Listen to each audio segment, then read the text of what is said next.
Good morning, ladies and gentlemen, or good afternoon now. We were scheduled for the morning. I'm thinking morning in my brain. My body clock is probably about 5 a.m. in the UK. I'd like to offer my thanks and gratitude for the opportunity for Fuel Economy Solution to speak here. I'd like to thank Dr. Garg, Mr. Razan for their wise words, and the organisers, Dr. Anil Garg, the Energy and Environment Foundation, esteemed guests, special guests, student delegates and experts alike. Thank you for coming. In case you can't see this at the back, this is a warning. Adhering to the principles suggested in this presentation may improve the health of your children, grandchildren and great-grandchildren. You have been warned. My name is Patterson. I'm CEO of Fuel Economy Solution.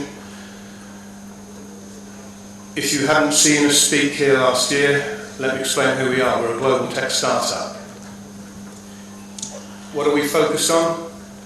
Green economy transformation. You may ask, what is green economy transformation? In reality, boots on the ground, what we're talking about is environmental change management. Going from where we are now, point A, not to point B, but point C. Point B is how we get there, it's the journey. And transformation is the description and the key word of where we need to go from and how. Low sulfur fuel in high sulfur engines, that's a big issue because an inefficient a BS3 engine running on ultra low sulfur diesel, when you go to BS6 fuel in a couple of years here in India, they're not going to run very well. That's going to produce a lot of smoke.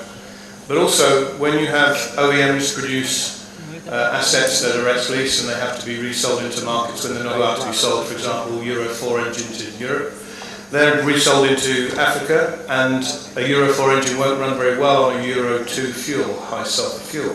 So the OEMs have got problems in green economy and green energy transformation. Cleaner coal combustion in coal-fired power plant, the most inefficient form, as we've subcritical plants with the most inefficient form of coal combustion. IGCC is probably the best, but it's the most expensive, even though it's the cleanest. Cleaner high-speed diesel, ultra-low sulfur diesel in rail freight locos. We'll cover that later. So it's energy efficiency for today and for tomorrow. I'm not here to be an apologist for any particular faction in this field of challenge. I'm here to be an enabler to help us get from where we are to where we need to be. And I think we all agree here in this room, from the wise words from the opening session, that we need to transform and we need to take action now. But we need to do it in a realistic way. Private sector commerciality is critical. If we do not support and sustain economies en route to the new low carbon or zero carbon economy, then economies will collapse, governments will fall, there will be problems all over the world in sustaining an economy, but also a society, a global and individual societies. Win-win solutions for producers and consumers are thus the theme for today, but we must help society and we must bear that in mind. Fuel Economy Solution, we're 2 times global award winners. We were very, very honoured last year to be invited here to join the International Advisory Council for PetroCoal gas. We offer direct sale, but also private label, innovative combustion technology. So we don't need to be the superstars with our brands. If you are a refiner out there and you need help in the transformation of the crude you buy to produce better quality, lower emission product for your clients, then we're here to discuss it with you.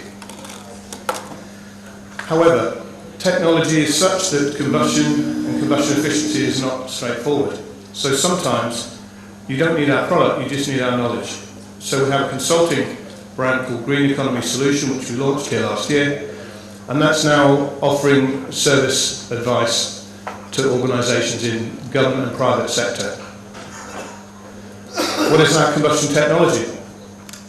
It's liquid and solid combustion chamber catalyst. USI 1000 is for internal combustion engines only, high grade purity.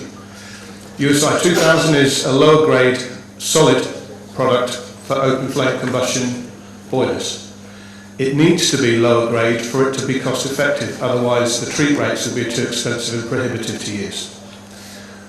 But as there are no moving parts in the boilers, a few percent less quality makes a massive difference in the cost we can supply to you as refiners and petrochemical companies.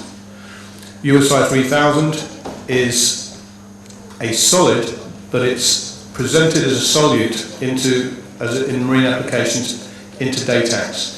So whether it's acetone, whether it's gasoline, introducing it into HFO, and if you're interested and you own a fleet of ships out there doing some sea trials with us, you may find that your investment in wet scrubbers may not need to be as comprehensive if we can reduce the emissions coming out of the ships that you own with a high sulfur fuel. We'll cover some shipping later. Organometallics from sustainable sources. There's a lot of rare earth and trace metal catalyst technologies out there, but they are in themselves not sustainable. Base metal catalysts are where we need to be if we're going to build a circular economy and a sustainable transformation. We can do some bespoke product design. We have product designers that have many, many years experience, and we rely and trust them to help us with any customer inquiries. We're part of a much bigger team. The Manchester-India Business Partnership held its first summit in Manchester before 2020 cricket match between our countries last July in Manchester, and the Northern Powerhouse is a collective term. People in the UK sometimes struggle to define it, but it's a collective term to describe the economic potential of a sleeping giant of former manufacturing greatness that has technology and R&D capability to help you take your country and your industry to the future. Graphene, for example, was invented in Manchester, something we're very proud of. And the big player in our support team is the UK government. Department for International Trade, or UK Trade and Investment as they were called when we first started working with them 6 years ago. We went on the first Northern Powerhouse trade mission with Prime Minister Cameron in 2015 to Southeast Asia, and the business secretary at the time, Sajid Javid, he's now Home Secretary. But it doesn't matter who's at the helm. Prime Minister May is the first thing that she did. She went with a bilateral trade agreement type visit. She went out to India. The first trip outside Europe was to go to see Prime Minister Modi. Doesn't matter who's at the helm, ladies and gentlemen, but whether it's now or whether it's on the 30th of March, the UK, Britain's open for business for India and the rest of the world.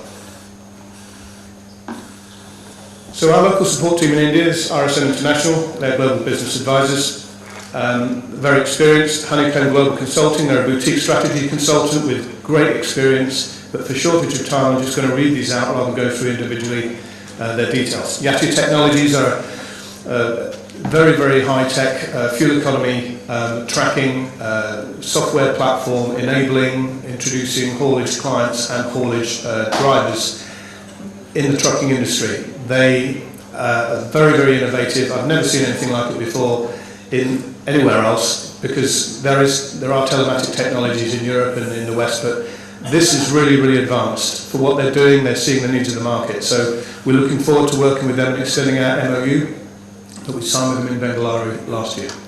Dateline Media, they're a fantastic PR organisation. They run Cal Calling TV and also Energy Ensemble magazine. If you haven't subscribed to this, ladies and gentlemen, I highly recommend it. It's looking at the reality of the PetroCoal gas community and also renewables and the dovetailing of how they're moving forward side by side. We held a workshop in Calcutta last year with the Energy Minister for West Bengal government. The Energy Ensemble team are first class, and they can get the message out for us across India, and hopefully with your help you'll support them too.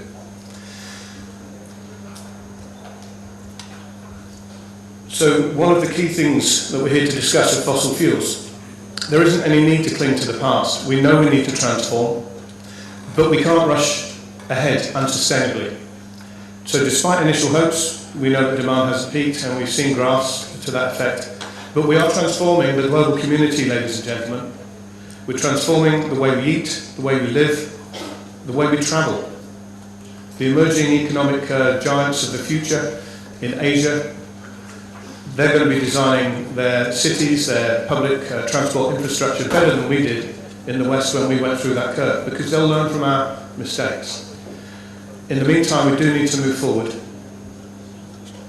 If we don't, there could be a tipping point.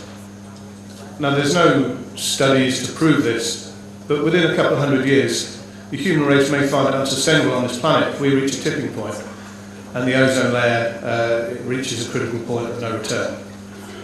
So the forecast by climatologists, some people think scaremongering, I personally don't. But also, do we really want to leave a legacy of terminal decline and the end of this planet, as we know as humans, for our great-great-grandchildren? Are we happy to look each other in the eye and say, we were there on the 9th World PetroCoal Congress, and we were warned and we did nothing? So coal is obviously changing in terms of trend of use. UK has eliminated coal, practically by 2025 anyway. Minister Claire Perry has started the Powering Past Coal Alliance at COP23 last year. And that's fair enough for the nations that can afford to not use coal, but you need to take people with you. You need to transform coal use and provide alternatives to cement, to steel, to aluminium. And so the leadership of Sheikh Mohammed bin Rashid Al Maktoum, Vice President of the UAE and ruler of Dubai, in setting up the World Green Economy Organization, is really effective in bringing the South-South together. And it's these emerging economic nations in the South-South that are going to cause either the biggest demand or the biggest improvement in future carbon footprint and environmental progress.